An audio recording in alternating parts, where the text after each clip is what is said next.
All right, we're here with Astronautalis. How's it going, man? It's going quite well. I'm trying to stay warm up here in Minnesota. We're currently in the high 20s right now, so it's a pretty warm day for us right now. We complain whenever it gets down below 50 here, so I can't even imagine. Yeah, I'm from Florida. I know how it is. Being up here, it's forecast for the low tonight is something like 2. I'm real excited about that. Oh, man. Well, we'll just dive right into it, man. What do you consider yourself? I mean, you combine a lot of different genres, hip-hop, soul, rock, everything. What do you consider yourself? A rapper? A singer? I think of myself first and foremost as a rapper. I know the music that I make isn't always rap music, isn't always rap oriented, but I always consider myself a rapper, sort of just because that's where I came from, and that's how I taught myself how to, about music and how to make music, and that's where I started out. Even when I write a song that's not necessarily a rap song, if I write a country song or a pop song, I still sort of think of it in terms of a rap song. Like if you take some of the slow country songs that I've written, and if you were to speed up the verses and put 808 drum underneath it, I think you would hear that there's a lot more in common with rap than you think. It's a lot, I'm still kind of a slave to end rhyme, and I'm really about cadences and patterns and stuff. And so while the music itself may, branch really far away from rap music, and while even my delivery and my involvement in the music may branch away from rap music, I still always kind of see myself as a rapper. That's just how I see myself. It's not up to me to determine the name of my genre. Right. That's the listener's job. Well, I would consider you an unbelievable rapper, man. Thanks, man. Your flow and your lyrical prowess, your narrative is unbelievable. How did you get into it? I mean, you said that rap was your basis, but I mean, how did you really get into this? I was introduced to rap music. I grew up listening to like punk and indie rock and stuff, and like grunge, and I was introduced to rap music when I was 12 by my older brother. He gave me this tape by this rapper named Lord Finesse, and it was just the most exciting thing. This album called Return of the Funky Man. I'd never heard anything like it. There was nothing like it being played on the radio, and it just kind of totally blew my mind. And I just, after hearing that, I sort of just couldn't help but think, like, this is what I wanted to do. Like, I never had a desire growing up to be in a band or anything like that. And I heard rap music, and I just like this. I want to learn how to do this. So I taught myself how to freestyle, and I just freestyled for 2 years before I let anybody know what I was doing. I kind of kept it secret and rap while I washed dishes at the dish pit of the pizza parlor I worked at, and while I walked my dog, and would kind of rap under my breath in the back of the bus on the way to school. And after a while, I decided to kind of start battling kids, and I started battling more people, and just kept doing that for years, and that sort of got me some renown. Right. And eventually, after kind of reaching a pretty good height in the battling circuit, I got kind of bored with it and decided that I wanted to be more musically involved, unless, it was always a craft for me before, and now I wanted to try to make it into an art, and that's where I started to kind of make music out of the whole thing. Did you already have kind of a narrative style, or did you experiment with a couple of different lyrical styles before you really got into the style that you have now? I was definitely always interested in the storytelling aspect of the whole thing. I come from kind of a long line of really good storytellers anyway, and I've always been interested in the rappers that could tell stories, and the rappers that could kind of,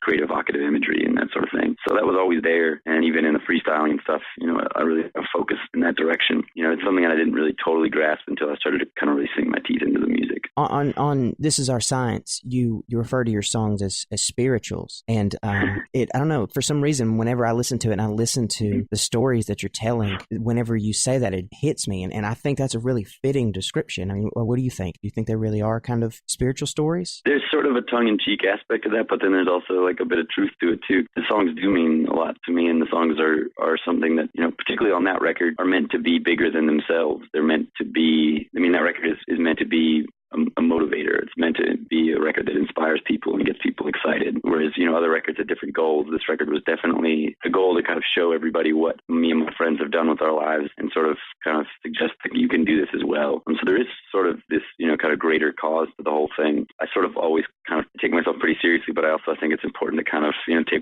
myself with a grain of salt as well too. Right. So spiritual sort of, I think it's probably pretty appropriate, but I also kind of use that sort of as a little bit of a tongue-in-cheek kind of jab at myself, just so I, remember not to take myself too seriously. All right. Well, again, we're here with Astronautalis. This Is Our Science is out now. Definitely need to pick it up. It's on our list for top album of 2011. All of our albums are battling it out right now, but you would definitely have a solid spot up there, man. It's been blowing all of us here that are into underground hip hop away from every aspect. But you're wrapping up a tour right now, aren't you? Today's your last day? No, I just finished like a week and a half ago, and I'm here in Minneapolis and back in my home, and I played a show a couple of days ago as part of the Doomtree, this collective of musicians, the record label, this big kind of festival they do every year at the end of the year called the Doomtree Blowout, where they all play shows together, and it's this big week-long thing. So I just played a show then. I've just finished my tour, though, about a week and a half ago. Now I'm kind of settling into the pre-holiday rhythm, which is real nice to sort of relax and read books and wear sweaters. I mean, I guess you enjoy touring. Is that something that you enjoy more than just the strictly creative aspect, or do you like creating? There's two different things. I really like touring is super exciting, and it's really kind of a necessary thing for me. Like, I really enjoy the hands-on experience of it, and it's also I really enjoy the validation of it. Record making is really stressful because you're alone in your room a lot, and you're trying to really kind of pour something out and pull something out of your brain, and it can be really hard, and you can get really down on yourself, and you can listen to songs and get really disappointed with the results, and it's a really trying kind of stressful thing. And then going on tour is sort of the reward that I get for doing that. If I work and I work and I work and I kill myself and stay up all night and never sleep and lose my mind making a record, and if the record is good, then I get to go out on tour, and then people get to just sing along with it and enjoy it, and I get to watch people enjoy it. It's sort of kind of a punishment and reward situation where I kind of break myself over hot coals and make an album, and then I get to go out on tour and enjoy the album, with everybody. Making a record is a rewarding experience, but it's not always an enjoyable experience. Touring is a pretty enjoyable experience. Right. And you freestyle a lot at your shows. Is that kind of where some of your songs have come from, or is it just really more of a release? I'm starting to try to figure out ways to kind of blur the lines between two, but I've always sort of approached them as two techniques in the same medium. Freestyling is sort of like this abstract impressionist sort of explosion. Mm-hmm. And then even though they may be story driven, it's always not the tightest. It's pretty kind of broad strokes and just kind of emotional connections. Whereas the records are sort of like pointillism or photorealism or something. The detail that I kind of take and the time that I take to craft a song, I'll take months or years sometimes for a song. Just slowly kind of tinkering with words and making sure the right words are there, and I'll stay up all night to get one line. So it's definitely it comes from the same place, but the approach to both are two very different things, and I sort of like that. I exercise two different parts of my artistic brain, and I really enjoy that. You mentioned a lot about, and I've read a lot about your artistic influences and your literary influences. I mean, how much of an effect do things that are non-musical have on your flow and your style? I think at this point in my life, more than most music does. I think right now, and I suspect that will ebb and flow, but like as of late, my influences have been more non-musical than musical, and kind of taking, conceptual ideas and theoretical ideas and sort of interpreting them into artistic concepts and artistic exercises. It's the earlier records were more about the experimentation within the music, and these last two records are more about like the experimentation within the songwriting and the theme of an album, and really kind of shaping a whole album conceptually. So lately, music, there's certain musicians that certainly inspire me and albums that excite me, but as of late, I think the non-musical influences played more of a hand in my music than musical influence. And I read online that you're planning on doing an album, a collaborative album based on some work by F. Scott Fitzgerald. Is that true? Yeah, my friend POS, who's from Minneapolis, is a rapper on Rhymesayers Records and part of this crew Doomtree. He and I started working on a record, and just introduced me to the short works of Fitzgerald, and we were both just reading the collected works and just talking about how much we loved him, and we just decided like that's what we should base the record off of and use those short stories as sort of a framework and a structure. And Fitzgerald's work, I think, is really kind of appropriate for this day and age in a really sort of shocking way. He has such an incredible way of painting this portrait of America in kind of the Gilded Age right before the Great Depression, and you sort of feel the impending doom of the country kind of in all of these stories. While there are people celebrating and people with wealth and people partying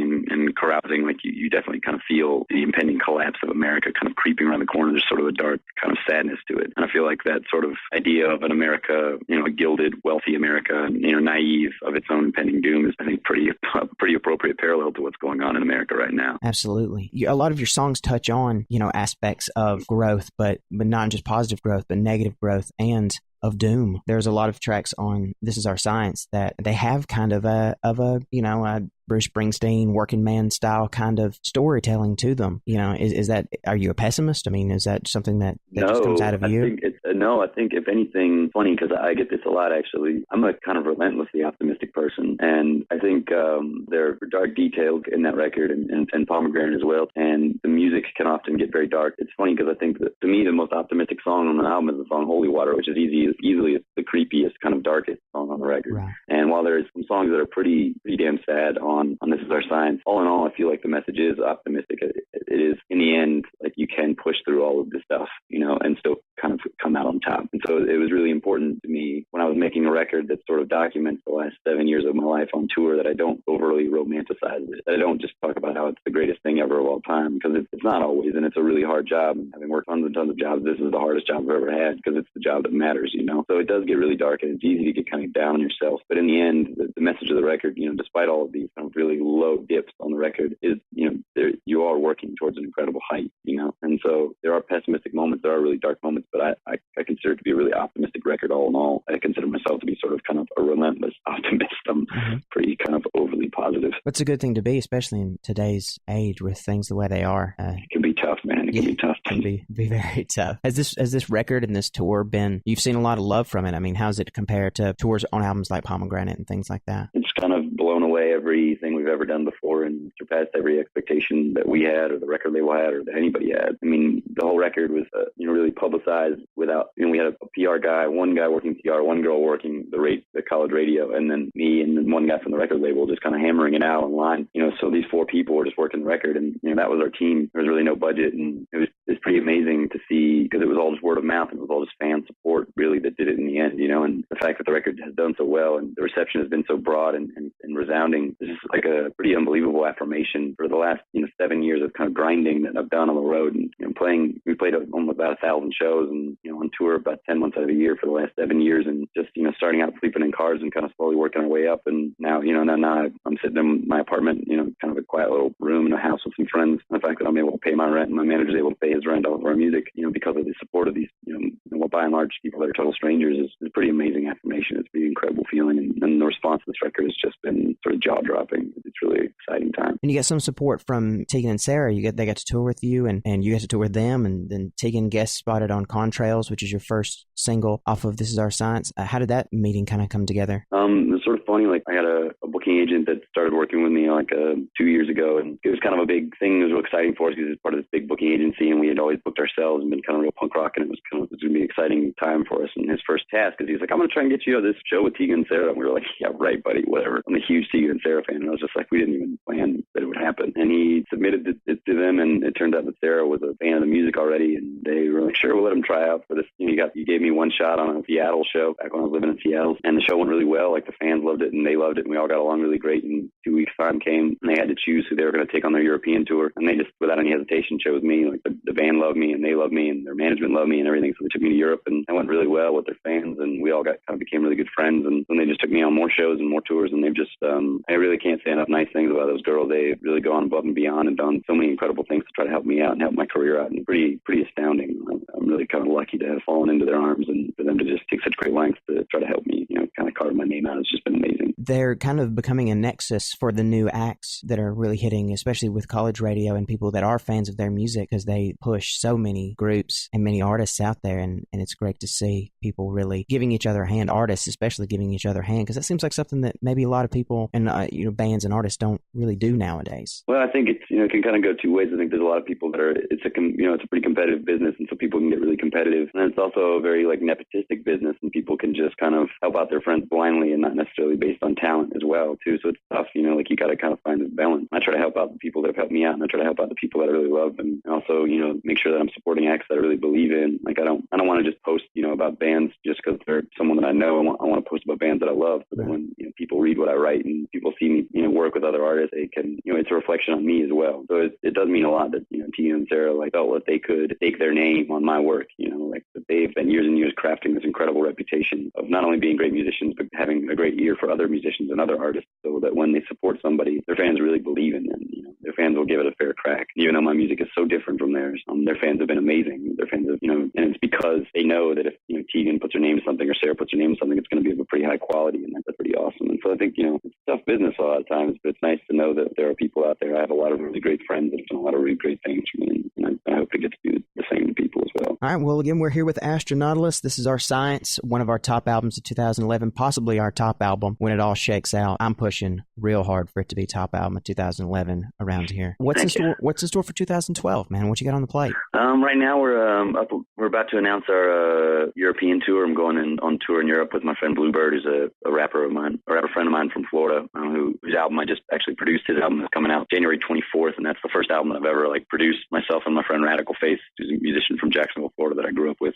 We produced his record, and that comes out on Take 4, the same label I'm on, January 24th. I'm real excited about it. And then a couple of days before that, we started a European tour, and me and him tour Europe for about 6 weeks or so, and then coming back out in America and hitting America again, right in the mouth, over and over and over again. Just doing it to it, right? Just like always, yeah. I mean, well, I appreciate you talking with us. And I'm telling you, if you're listening to this and you haven't gone out and at least listen to a couple of tracks off this CD, you're doing yourself a grave disservice, because it's absolutely unbelievable. If you're a fan of hip hop in general, especially underground hip hop, especially just quality talent, you need to go check it out. Astronautalis, thanks for talking to us, man. Thanks so much, Andrew. It's been my pleasure.